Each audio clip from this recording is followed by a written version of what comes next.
Big TV భక్తి సమాచారం WhatsApp ఛానల్లో జాయిన్ అవ్వండి. అన్ని విశేషాలు ఎప్పటికప్పుడు తెలుసుకోండి.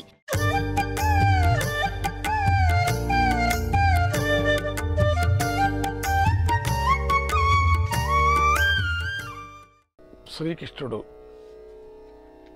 నరకాసుడి మీదికి ముట్టడి చేయటానికి ప్రధానంగా అశ్వసైన్యం తెచ్చాడు.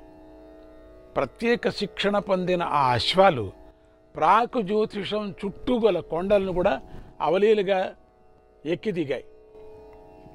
అటువంటి విశేషమైనటువంటి గుర్రాలు ఎంత భూమి మీద ఎంత స్పీడ్గా పరిగెత్తుతాయో వేగంగా, అంత వేగంగా కొండ మీద కూడా ఎక్కగలవు, దిగగలవు. కృష్ణుడు స్వయంగా అశ్వారూఢుడై ఎక్కినటువంటి కొండను అప్పటికీ ఇప్పటికీ అశ్వక్రాంతమని పిలుస్తూనే ఉన్నారు. ఈ పర్వతం గోహతికి ఉత్తరంగా ఉన్నది. దాని మీద గుర్రపు డెక్కల గుర్తులు కూడా ఉన్నాయి.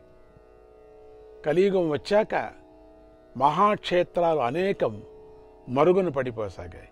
కలియుగం వచ్చిన తర్వాత ఎన్నెన్నో క్షేత్రాలు ఇప్పటికి కూడా భూమిలో ఉన్నాయని చెప్తారు. శత్రువుల దండయాత్ర రూపంలో దేవాలయాలు, రాజ్యాలు కూడా కూలిపోయాయి. మనకు భారతదేశానికి శత్రువులు పడ్డారు కదా. ఒకప్పుడు మన ధార్మికమైనటువంటి ఆలయాలన్నీ కూల్చేశారు. మంచి మంచి కళావైభవాన్ని నాశనం చేశారు. ఇలా ఉండగా 13వ శతాబ్ది ప్రాంతాల్లో విశ్వసింహుడు, శివసింహుడు అనేటువంటి ఇద్దరు రాజయువకులు వారు రాజ్యం కోల్పోయి కొంత సైన్యంతో వెళుతూ ఉండగా అడవిలో దారి తప్పి నీలాచలం మీదకి వచ్చారు. ఆ అరణ్యంలో వారికి ఒక చిన్న గుడిసె కనిపించింది. ఆ దగ్గరలోనే ఒక మంట వంటి వెలుగు, ఆ వెలుగు పక్కన ఒక ముసలమ్మ కనిపించారు. వేరే నరసంచారం కూడా లేదు అక్కడ. వారు ఆ ముసలమ్మను మంచినీరు కావాలని ప్రార్థించారు. ఆమె కొద్ది దూరం నడిపించి బ్రహ్మకుండం చూపించింది. రాజయువకులు నీరు త్రాగి వాళ్ళ యొక్క దాహం అంతా తీర్చుకున్నారు. ఆ జ్వాల ఏమిటని, నీవిక్కడ ఒంటరిగా ఎలా జీవిస్తున్నావని వారు ఆ వృద్ధాంగనని అడిగారు. ఆ ముసలమ్మని అడిగారు, ఆ జ్వాల ఏమిటి, నువ్వు ఎట్లున్నావు ఒకదానివి ఇక్కడ అని. ఆమె ఇది కామాఖ్య క్షేత్రమని, గుడి కూలిపోయిందని, ఈ దేవి అనుగ్రహిస్తే రాజ్యం వస్తుందని వివరంగా చెప్పింది.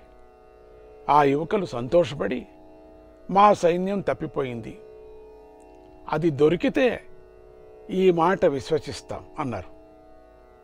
కొద్దిసేపటికే చాలా గుర్రాలు వస్తున్నట్లు చప్పుడు వినిపించింది. అక్కడి గుర్రాలే వచ్చేసాయి. ఆ యువకులు ఆ వచ్చేది తమ సైన్యమని గుర్తించి ఆశ్చర్యపోయారు. అందరూ కలిసి కామాఖ్యాశక్తిని సేవించి తమకు రాజ్యం వస్తే బంగారు గుడి కట్టిస్తామని మొక్కుకున్నారు. ఇదే కొంతమందికి ఆ పని కాకపోయినా ముందుగానే ఏంటో ఆ పని కన్నా ఎక్కువదిగా ఒప్పేసుకొని మరి అట్లా మొక్కుకుంటారు. మళ్ళీ చేయలేరు. మామూలుగా ఏదో నా పని జరిగితే అంగ ప్రదక్షిణం చేస్తాను, ఏదో చిన్నవి అనుకోవచ్చు. రాజ్యం వచ్చింది వీళ్ళకి. ఇట ముక్కు మర్చిపోకోకుండా కామాఖ్య క్షేత్రాన్ని వెతుక్కుంటూ వచ్చారు. చాలా ప్రయాసపడి అడవిలో ఆ చోట గుర్తుపట్టారు. కూలిపోయిన ఆలయం పునాదులు పైనవే మళ్ళీ కొత్త గోడలు కట్టించసాగారు. శిఖరాలు చివరికి వచ్చాయి. ఉన్నట్టుండి కట్టడం మొత్తం కూలిపోయింది. మళ్ళీ రాజయువకులు బోరు బోరున విలపించారు. ఆ రాత్రి దేవి కలలో కనిపించి బంగారు గుడి కట్టిస్తామని వాగ్దానం చేసి రాతి గుడి కట్టిస్తున్నారేమిటి అని అడిగింది. అప్పుడు రాతిదేని ఒప్పుకోకూడదా, వీళ్ళు ముక్కోకూడదా, బంగారాన్ని ఎందుకు అనుకున్నారు? అట్లా ఆశ వీళ్లకు. అప్పుడు వారు, తల్లి మాకు పెద్ద రాజ్యం దక్కలేదు అని విన్నవించారు. మాకేదో చిన్న రాజ్యం దొరికింది. ఆ దేవి నవ్వి, అందుకే ఒళ్ళు తెలియకుండా ముక్కుకోరాదు అంది. సరే, ఈ మాట రాళ్ల మధ్యలో కొద్ది కొద్దిగా బంగారు పలుకులు వేసి గుడి కట్టండి, నిలుస్తుంది. పోనీ అట్లా చేయండి అని రాళ్ల మధ్యలో ఒక చిన్న చిన్న ముక్క వేయండి, బంగారు ముక్క వేసి కట్టించండి పోనీ, అప్పుడేదో బంగారు దేవాలయం కట్టినట్టు అవుతుంది కదా, అట్లా చేయండి అని. ఇక్కడి నుంచి వెళతారు గంగకు చాలామంది. 3 రోజులు ప్రయాణం చేసి వెళతారు. ఒకప్పుడు 3-4 రోజులు ప్రయాణం రైళ్లలో. వెళ్ళి అక్కడ అబ్బా ఎంత చలిగా ఉందో అని ఒక ముಳುగకూడదా, ఏమవుతారు? పోతాం ఆ కాశీలో. అనుకోరు, దూరం నుంచి అదిగా ఇట్లా ఇట్లా ఏలు పెట్టి ఇట్లా అబ్బా ఎంత చలిగా ఉంది, పడదు పైన ఇట్లా అట్లా మోక్షం వస్తుందండి? ఏ రాదు. త్వరలోనే వారు ఆలయం పూర్తి చేశారు. అంటే బంగారు ముక్కలు అక్కడక్కడ చిన్న పీసులు పెట్టారు. మళ్ళీ అర్చక కుటుంబాలను తెచ్చి నిత్యార్చన వ్యవస్థ ఏర్పాటు కూడా చేశారు. ఆ క్షేత్రంలో ఇతర ఆలయాలు కూడా అనేకమైన నిర్మించారు. అక్కడ చాలా బాగుంటుంది. చాలా మంచి దేవాలయాలు. 16వ శతాబ్ది వచ్చేసరికి నరనారాయణుడు, చిలారై అనేటువంటి రాజసోదరులు ఈ ఆలయాన్ని పునరుద్ధరించగలిగారు. అక్కడ సంకల్పం చేసుకున్నారు. అందుకోసం వారు మహారాంబేశ్వ అనేటువంటి వ్యక్తిని నియమించారు, ఒక మేనేజర్ని. కూలిపోయిన గోడళ్లలో బంగారు ముక్కలు దొరికేసరికి ఆ వ్యక్తి ఆశను చంపుకోలేక బంగారం పోగు చేసుకోసాగాడు. మెల్లగా ఆ రాయిని తీసేది, కొట్టేది, బంగారం తీసుకునేది. దేవి రాజుకి ఈ విషయం కలలో చెప్పింది. మీ మేనేజర్ ఇట్లా చేస్తున్నాడయ్యా అని చెప్పింది. బాగుంటుంది అట్లయితే, అప్పుడు ఎవరు చెప్పాల్సిన పని లేదు. ఏ CCTVలు పనికిరావు. అది రాజు అతనికి యావజ్జీవ కారాగార శిక్ష విధించి మేఘామక్ డోన్ అనేటువంటి వ్యక్తిని ఆలయ నిర్మాణానికి నిర్మించారు. ఒక వ్యక్తిని నిర్మించారు. అతడు నిర్మించిన ఆలయమే ఇప్పటికీ దర్శనమిస్తోంది. ఆ రోజుల్లో కెందుకలే అనేటువంటి మహా ఉపాసకుడు అర్చకుడుగా ఉండేవాడు. ఆయన మహావృద్ధుడు.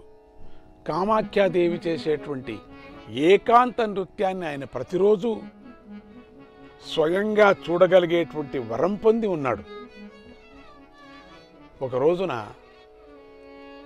రాజ సోదరులు ఆ మహాత్ముని దగ్గరికి వెళ్ళి తమకు కూడా ఆ నృత్యాన్ని చూపని కాళ్ళు పట్టుకొని మొహమాట పెట్టేశారు. ఆ వృద్ధుడు చివరికి మొహమాటపడి దేవీ నృత్యం చేసే సమయం చెప్పి ఆ సమయానికి తాను ఆలయంలో ఉంటానని వారిని చప్పుడు చేయకుండా వచ్చి కిటికీలోంచి చూడమని చెప్పాడు. అక్కడ ఒక చిన్న రంధ్రం ఉంటుంది. ఆ వృద్ధుడు ఆ సాయంత్రం దేవి ఆలయంలోకి వెళ్ళి ఆమెను దర్శిస్తున్నాడు. ఆమె నృత్యం చేస్తున్నది. అద్భుతమైనటువంటి నృత్యం అది. జయ శుభకర్ణి జయ జయ జయ శుభకర్ణి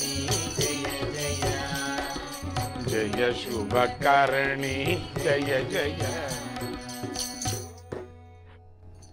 ఆ నృత్యాన్ని రాజసోదరులు చాటుగా చూశారు.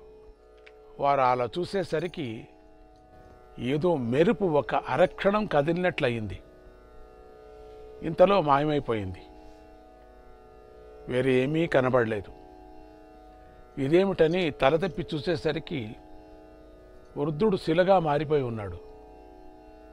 ఆ శిలా విగ్రహం ఇప్పటికీ దేవీ ఆలయంలో ఉంది. తమ వల్ల ఆ వృద్ధ భక్తుడు దేవీ శాపానికి గురి అయ్యాడని అర్థం చేసుకొని రాజయువకులు చాలా బాధపడ్డారు. కానీ ఏమీ చేయలేకపోయారు కూడా. అప్పటి నుంచి ఆ దేవి ఏకాంత నృత్యాలను మానుకున్నది అని స్థానికులైన ఉపాసకులు చెబుతున్నారు.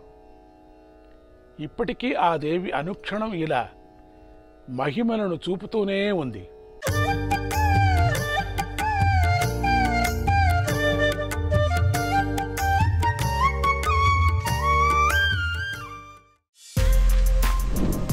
For more videos like this, subscribe Big TV channel.